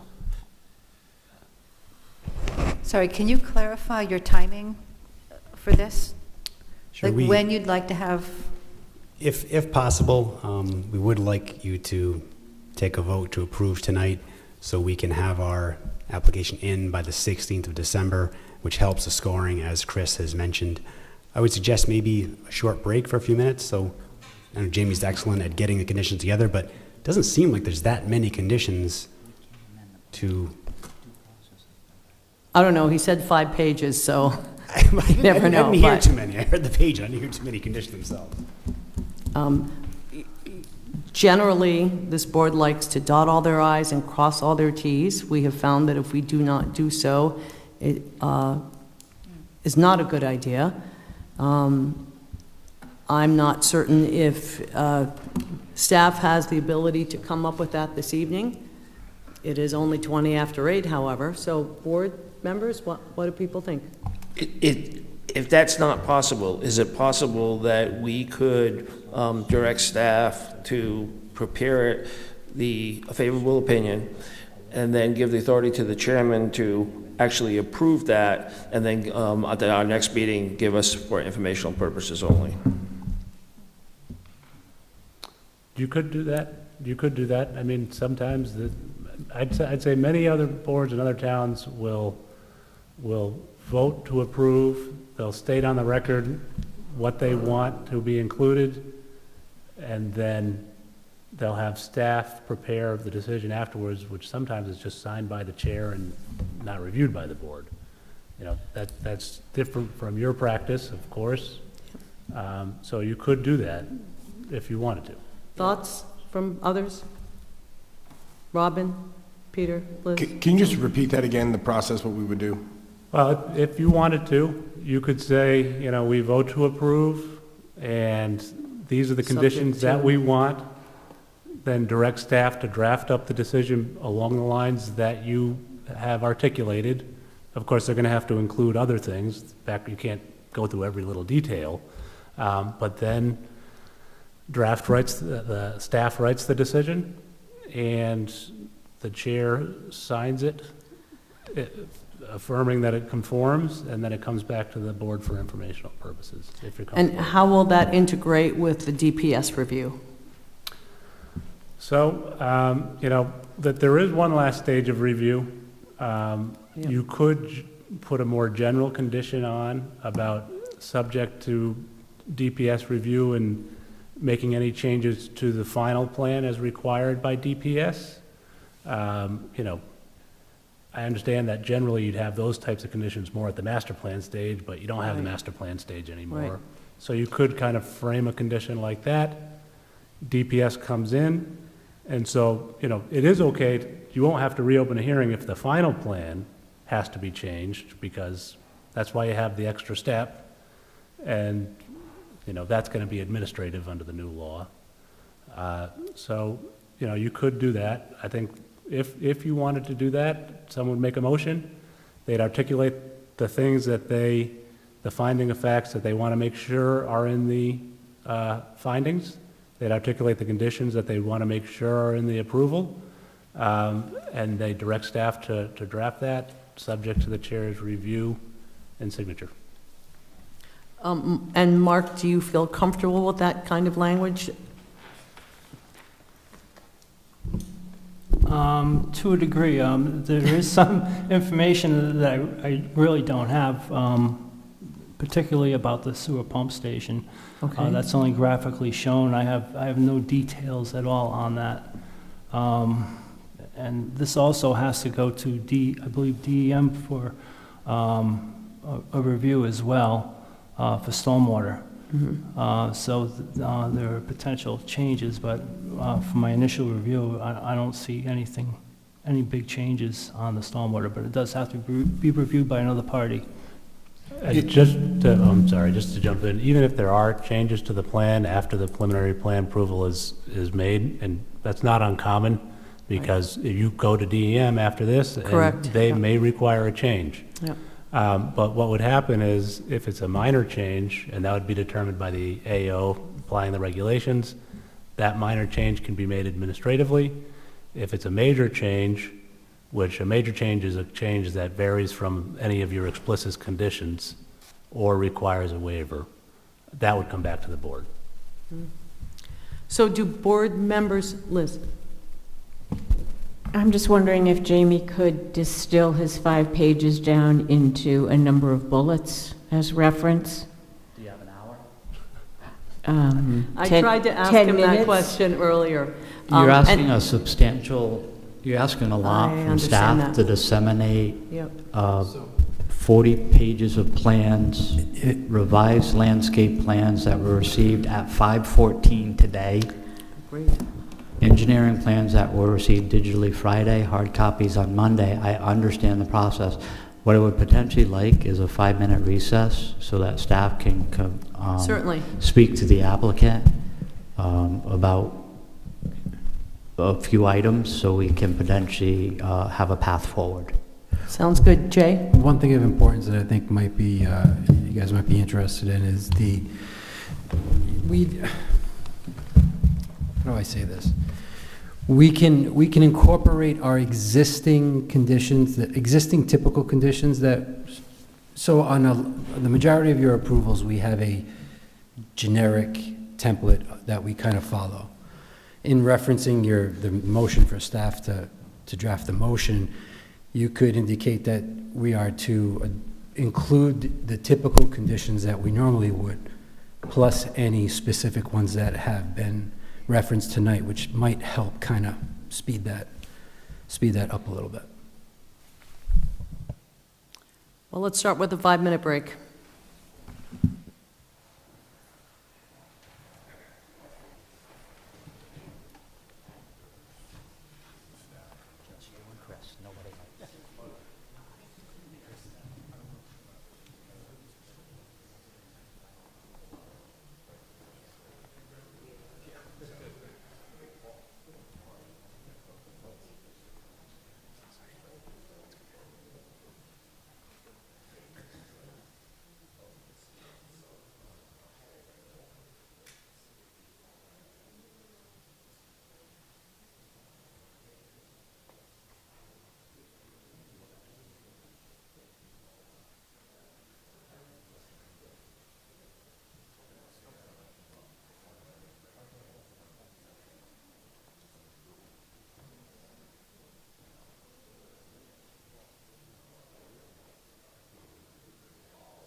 The board is back in session.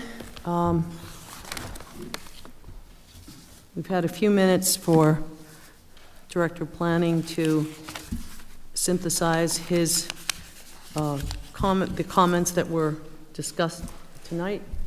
Jamie? So, Madam Chair, I'd like to thank the applicant and the applicant's representative for an opportunity to speak to them regarding their application. Both Chris Little and James Callahan, representing South Kingston Housing Authority, that staff would make a recommendation knowing that the public hearing closed tonight and you're seeking no additional public testimony. That process has stopped. That you're discussing directing staff to formulate a favorable motion with all of, as Mr. Parker mentioned earlier, all of our standard findings associated with comprehensive permits in relationship to the town's comprehensive community plan, as well as developing that motion to include conditions that were mentioned by the planning board tonight, and then any potential revisions that can be formulated in the condition format to be included for your review at your next meeting. So, again, you would be making a favorable motion to direct staff to draft a favorable motion for review and approval at your next regularly scheduled meeting. That would allow staff sufficient time to review the plans and add any conditions to that motion versus the requirement of submitting any revised plans. So I don't know if Mr. Callahan has anything to add. No, I'd like to thank Mr. Rabbit for his time and dedication. So if we do have a favorable motion to direct staff to draft a motion to approve with conditions, waivers, findings of facts, that would be acceptable. We'd be very happy with that. Very good, thank you. Would someone like to make that motion? So moved. Motion from Joe, second? I'll second. Second from Liz. Any further discussion? Hearing none. All those in favor say aye. Aye. Thank you. Motion carries. Thank you, folks. Good luck with Rhode Island housing. That was a good solution. That's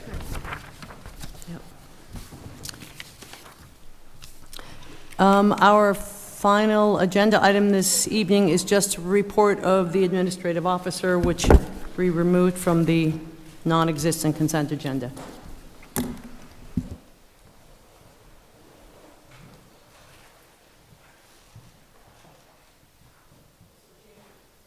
Jamie, when you're ready for any updates for us. So, Madam Chair, just one update on Old Tower Hill Road. Yes. And that is kind of bringing you up to speed on where we are. As the planning board's aware, you had a presentation by Jason King that I understand went over well, although he submitted a significant amount of information where some members may have felt they did not have all of the background information. So Jason has forwarded that PowerPoint presentation to us. We will be forwarding that to all of the board members. We'll also be looking at putting that on our planning page. And the second aspect of the next steps is we have a draft plan that we're looking at internally. That will take us probably another 2 weeks to go through that document. We may suggest some changes. If we do not suggest any substantial changes, we will release that to the board for review and comment. So we just wanted to look Great. at it internally Yes. before we release it as a public document. Very good. And given the fact that we are only at December 10th, in our January work session, we should be able to have a thorough discussion. And I know that Jason King said he would be available, especially in the month of January, I think it was, to attend in person any of our meetings. So keeping that in mind, we may want to consider, depending on what the rest of the workload looks like, we may want to consider an additional special meeting if needed in January, given the fact that he will be available. We could look at that. Not that we know whatever else might be on the, horizon, but it just makes sense because we really want to get going with this and have a thorough understanding of what the various options might be for form-based codes, a hybrid of form-based codes, or, whatever might work for the town. Yes, and I think another component of that is you have the bulk and density regulations contained within the code, and I think what the planning board, as well as the public's interested in, is what is the appearance of the building within the bulk and density of the code, and that would either potentially be a supplemental document to the code or rolled within, but that may be a second phase to this project.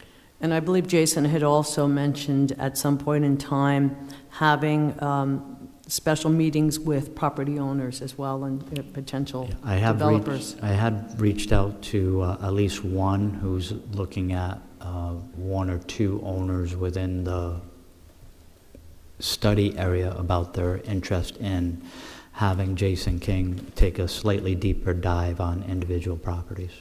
Yes, I think that kind of effort to personalize what they might have as far as options might be very helpful. If there's nothing else, would someone like to make a motion to adjourn? Is January 10th the next? It is January, January at least. yes, it's January, but I don't know what the... Yeah, Is there a- January 10th, we could do a TRC rep, or you could select a TRC rep tonight. Yes. Oh, January TRC, that's a good point, too. But what is, our date would be the Actually, the 8th. 14th, it looks like. Our work session, yes? Yeah, and TRC would be the 8th. Susan's volunteering for TRC, and our regular meeting is or our work session would be the 14th. Everybody got that? Yep. Motion to adjourn? So moved. Motion from Peter, second? Second from Robin. Last meeting of the year. All those in favor say aye. Aye. Motion carries. Merry Christmas, everyone. Happy holidays.